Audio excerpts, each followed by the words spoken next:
네, 내일부터 시중은행들의 대출 기준이 더욱 엄격해집니다. 시범 운영됐던 DSR, 다시 말해서 총체적 상환 능력 비율이 본격적으로 적용되기 때문인데요. 무엇이 달라지고 어떤 영향이 있을지 취재 기자와 자세히 짚어보겠습니다. 황인표 기자가 나와 있습니다. 자, 황 기자. 네. DSR이 구체적으로 뭐죠? 네, 쉽게 말씀드려서 그 연간 소득에서 1년간 그 갚아야 하는 모든 종류의 대출 원리금이 차지하는 비율을 말합니다. 예. 예를 한번 들어보겠습니다. 연봉 이제 5천만 원의 직장인이 있다고 가정을 하겠습니다. 그런데 해마다 내야 하는 담보대출 원리금이 1천만 원, 자동차 요금이 1천만 원, 이제 합하면 2천만 원이 되죠. 버는 돈의 지금 40%가 이제 빚으로 내야 되다 보니까 이제 DSR이 40%라는 얘기입니다. 만약에 마이너스 통장이나 신용대출이 있다면 DSR이 더 올라가게 됩니다. 이 내일부터 은행들은 이 DSR이 70%를 넘으면 위험대출, 그리고 90%를 넘으면 고위험 대출로 봅니다. 예. 또 앞으로 일반 은행들은 가계대출 중에서 위험대출 비중이 15%, 고위험 대출은 10%를 넘으면 안 됩니다. 그만큼 추가 대출을 내주지 않게 되겠죠.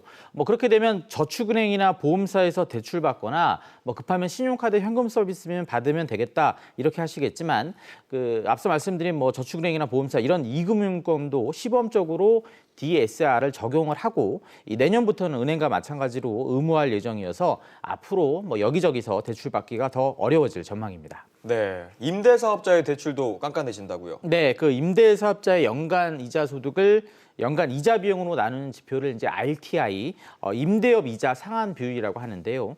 내야 할 이자보다 임대 수입이 더 많아야 대출이 가능합니다. 이제 아파트 등 주택의 경우에는 RTI가 1.25배이고 오피스텔 등 이 비주택은 1.5배인데요. 이것도 예를 들면 그 오피스텔 임대사업자가 1년에 1,000만 원의 이자를 은행에 내고 있다면 임대료로 적어도 1,500만 원 이상 넘게 받아야 앞으로 추가 대출이 가능하다 이런 얘기입니다. 지금까지는 대부분의 은행들이 이 기준에 못 미쳐도 예외적으로 추가 대출을 해주곤 했는데 앞으로는 엄격히 기준을 적용하기로 했습니다. 네, 대출 받기가 더 어려워진 만큼 네. 부동산 시장에 미치는 영향도 클 것 같거든요. 그렇습니다. 가계 대출이 이제 줄어들 가능성이 있겠죠. 그렇게 되면 부동산에 흘러 들어가는 돈도 그만큼 줄어들게 될 거고요. 예. 여기에 요즘 시중은행의 그 주택담보대출 금리가 최고 4%대 후반인데 올해 안에 기준금리가 한 차례 더 올라갈 경우 5%대 초반까지 올라갈 수 있습니다. 대출은 줄어들고 금리까지 올라가다 보니까 당연히 이제 부동산 시장도 앞으로 좀 차갑게 식을 수 있다 이런 얘기까지 나오고 있습니다. 전문가 얘기 들어보시죠. 예. DSR 등 대출 규제가 본격화되면서 서울 아파트 시장이 더 위축될 가능성이 있는데요.